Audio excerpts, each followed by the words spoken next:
Yesterday, at work, my wife, Ava, casually dropped a revelation that shattered my entire world. She told me she was going on a date. Yes, a date with one of her colleagues. My name is Nathan. I'm 32 years old, and I've been married to Ava, who's 33, for nearly 7 years. Up until recently, our marriage had always felt stable. We lived a quiet, child-free life by choice, something we both agreed on. Or at least, I thought we did. A few months ago, however, something changed. Ava started expressing frustration with her life. She said she felt stuck, trapped in an endless cycle of routine. One day, she even suggested that having a child might bring excitement and meaning to her life. This surprised me, since we had decided early on that children weren't part of our plan. Still, I told her I was open to discussing it. But after just a couple of conversations, she dismissed the idea entirely, calling it a fleeting thought. I assumed it was just a phase, some temporary restlessness. Never in my wildest dreams did I suspect it was the prelude to something far worse. Then came yesterday, the day Ava dropped the bombshell. "I'm going on a date tonight," she said. Her tone was casual, almost indifferent. For a moment, I thought she was joking. I let out a nervous laugh, waiting for her to do the same. But she didn't. Her expression remained unchanged, her lips pressed tightly together, her eyes unwavering. She was serious. "A date," I repeated, my voice unsteady with disbelief. "What do you mean, a date?" In the same effortless tone, she explained. It was with Eric, a colleague of hers. She claimed it was just something to bring excitement into her life. Excitement. The word lodged in my throat like a stone. I couldn't believe what I was hearing. My head was spinning, my chest tightening, but Ava remained eerily calm, almost dismissive, as if this conversation was the most normal thing in the world. She went on to explain how Eric also felt stuck in life, and how they had bonded over their shared frustrations. She insisted it was just dinner, nothing more than a casual outing between two adults. "Then why are you calling it a date?" I asked, my voice barely above a whisper. Her response sent a chill down my spine. "Transparency," she said simply, as if being upfront about her betrayal somehow made it less painful. I felt sick. My mind raced, struggling to make sense of what was happening. Before I could even react, she leaned in, pressed a light kiss to my forehead, and walked away to get ready. I sat there, frozen, overwhelmed by a mix of rage, heartbreak, and helplessness. Then I watched her. Watched as she stood in front of the mirror, slipping into her favorite scarlet dress, the one she always saved for special occasions. Only this time, she wasn't wearing it for me. She smiled to herself in the reflection, completely oblivious to the devastation she had just unleashed. This wasn't my wife. Or, at least, not the woman I thought I knew. I felt the ground beneath me crumble. Desperate for clarity, I called my best friend, Kevin. Too ashamed to admit what was really happening, I framed it as a dilemma a colleague of mine was facing.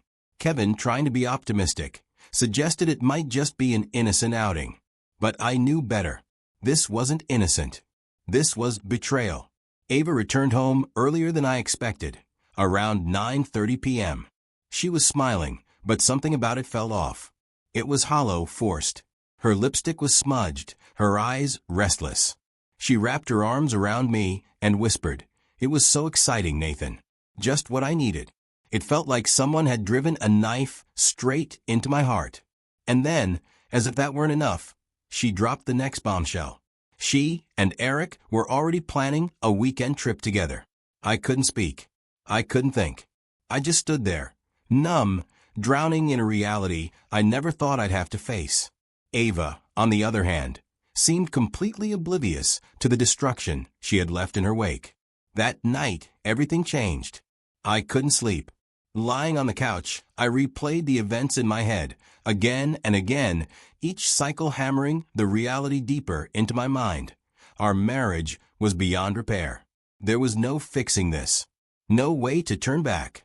But if Ava believed she could betray me and walk away without consequence, she was sorely mistaken.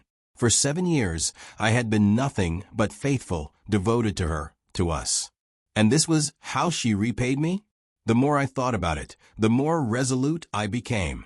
She was going to regret every single decision that led us here. The next morning, while Ava flitted around the house, packing for her weekend getaway, I began setting my plan into motion. I wouldn't beg her to stay. I wouldn't scream or plead. No, I would let her experience the full weight of the choices she had so carelessly made. By Saturday afternoon, I had changed the locks. Her key was useless now. I also gathered all of her belongings, stuffed them into garbage bags, and moved them to the garage. That evening, I watched in silence as Ava carefully folded her clothes into her suitcase, humming to herself, practically glowing with excitement. She was thrilled about her upcoming trip with Eric, utterly oblivious to what awaited her when she returned. I recorded everything, every word, every smug remark, every reckless confession about how free and alive she felt. This wasn't just for my own sake, it would serve as evidence, both for the divorce and to ensure she couldn't twist the truth later on. By Saturday morning, Eric's black car rolled up to our driveway. Dressed in yet another tight red dress, Ava turned to me, smiling as if this was just another ordinary day. She blew me a kiss before slipping into the passenger seat. I didn't react. I just stood there, watching as the car pulled away, the final nail in the coffin of our marriage. When she returned Sunday evening, reality hit her like a freight train. She tried to unlock the door. Nothing. Confused, she jiggled the key, then tried again. Still nothing. And then came the pounding. "Nathan," she shouted, her voice laced with frustration. "Open the door." I remained inside, watching her through the security camera. Her confident, carefree demeanor had been replaced with frantic desperation. After a few long minutes, I finally opened the door. Her face was streaked with tears. "What the hell, Nathan?" she cried, attempting to push past me. I didn't move. "You wanted excitement, Ava?" My voice was cold, devoid of emotion. "Well, here it is. Your life, as you knew it, is over." She broke down, pleading through sobs, blaming Eric, claiming she had been pressured. None of it mattered. She had made her choice, and now she would have to live with it. Without another word, I handed her my phone, playing back the recording of her gushing about how thrilling her weekend had been. The color drained from her face. "You destroyed us, Ava," I said, my voice like ice. "Now you can figure out your life on your own." I gestured toward the garage, where all of her belongings sat in trash bags. "Take your things and leave." She begged, pleaded for another chance, but I didn't waver. I slammed the door in her face. For hours, she sat in the driveway, hoping I would change my mind. I didn't. The divorce papers would be sent soon, and there was no undoing what had been done. The aftermath. In the weeks that followed, my house felt eerily quiet, emptier than ever before. But at least it was mine. Ava had wanted excitement. Now she could have it, just without me. Once I filed for divorce, I had my lawyer send the papers to her parents' house, the only stable place she had left to go. In the meantime, she had been crashing at her childhood friend Julia's place, a friend I suspected had no idea about the full extent of Ava's betrayal. But Ava didn't take the consequences of her actions silently. She bombarded me with messages, voicemails, and desperate attempts to reach out. Each call more frantic than the last. Each text filled with emotional pleas. Her mother even called once, sobbing, begging me to reconsider, to give Ava another chance. But there was no chance. No way back. All that remained between Ava and me was an open wound, one I was determined to seal shut for good. Her name lit up my phone screen. It wasn't just another attempt to reach me. It was a wound ripped open, memories surging back like poison seeping into my veins. I saw her in my mind. The way she had laughed so carelessly while packing for her weekend with Eric. The way she dismissed my pain when I pleaded with her not to go. The sheer confidence she had in believing our marriage was unshakable. Those moments weren't just painful, they cemented my resolve. Ava had destroyed everything we built together, leaving nothing but wreckage behind. There was no fixing this. No way to undo what she had done. So, when she made her next move, I wasn't surprised. I had seen it coming. The confrontation. It was a Wednesday afternoon. and I was buried in reports at the office when I heard commotion outside my door. Raised voices. My secretary's firm yet hesitant tone. And then, her. "Please, just let me talk to him." Ava's voice cracked, urgent, desperate. I stepped into the hallway, and there she was, standing at my office door, clutching the divorce papers in trembling hands. Her hair was unkempt, her eyes swollen and red from crying.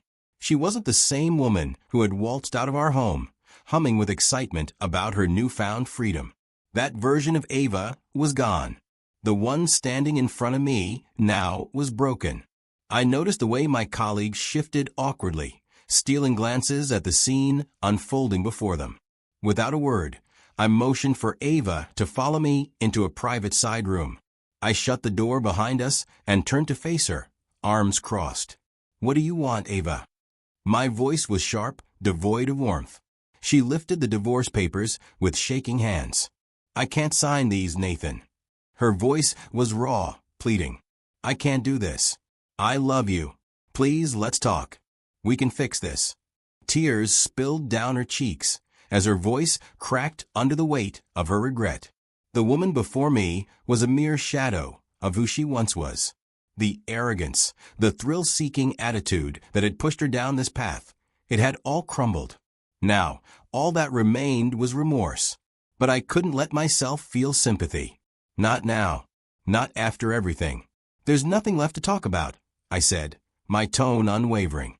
"You made your choices. Now you have to live with them." Her breath hitched. Her hands clutched at the papers, as though holding on to them could somehow keep our marriage from slipping away. "It was a mistake, Nathan," she choked out. "I thought it would be exciting, but it turned into a nightmare. I was so stupid. I love you. You're the only person I've ever wanted." Her words tightened my jaw. My fists clenched at my sides. "You thought you could set fire to our marriage and then just walk back like nothing happened?" My voice was controlled, but the anger simmered beneath it. "You expect me to forget everything?" She reached for my hand, but I pulled back before she could touch me. "I've already given you my answer," I said. Then, without another word, I turned and walked out, leaving her behind. I heard her soft, broken sobs as I closed the door. But I didn't stop. Because if I did, I might never escape the pain she had inflicted on me. The aftermath. For a while after that confrontation, Ava stopped trying to reach me. Through a mutual friend, I heard she had started therapy, probably the first real step toward healing she had taken since everything fell apart. But even as she worked on herself, I wasn't ready to move forward. I needed more than her signature on those divorce papers. I needed closure. I needed Ava to fully understand the depth of the devastation she had caused. That's when I decided to send her one final message, a message that would erase any lingering doubts and make her fully grasp the consequences of her actions.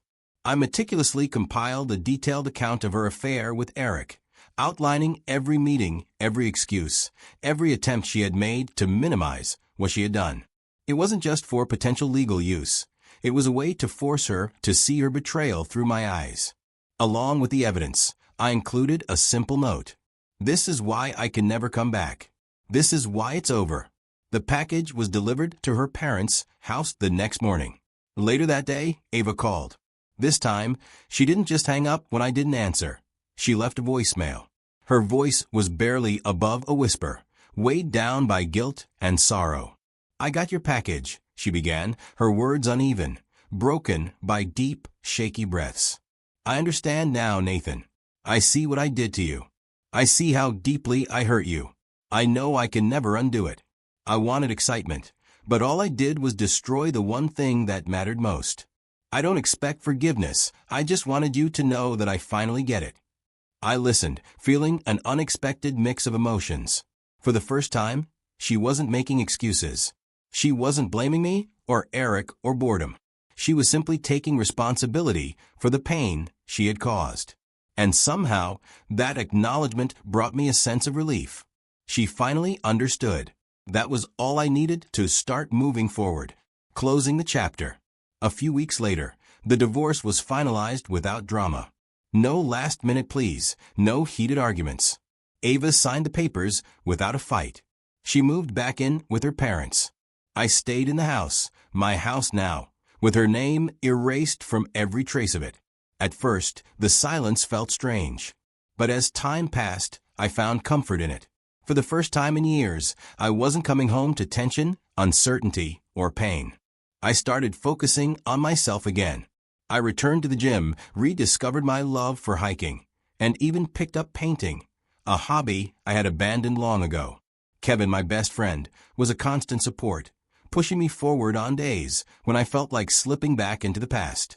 Ava made one final attempt to reach me, a heartfelt letter, apologizing again, and explaining how she was working to rebuild her life. I never responded. It was enough for me to know she finally understood the weight of her choices. Her journey was now separate from mine. A new beginning. Months passed, and as the seasons changed, so did I. I was no longer the shattered man sitting on a couch while his wife got ready for another man.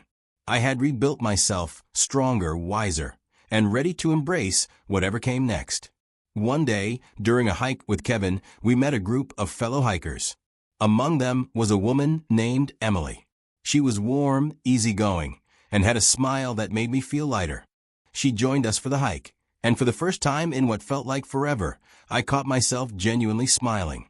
We started talking, and not long after, I asked her out for coffee. It wasn't a whirlwind romance or some grand, cinematic moment, but it was real. Being with Emily reminded me of what love should be, not about wild highs and crushing lows, but about respect, kindness, and consistency. It was a fresh start. Whether Emily would become my forever didn't matter. What mattered was that I had found my way back to myself, and I had learned one of life's most important lessons. No matter how deep the darkness, there is always a way back to the light.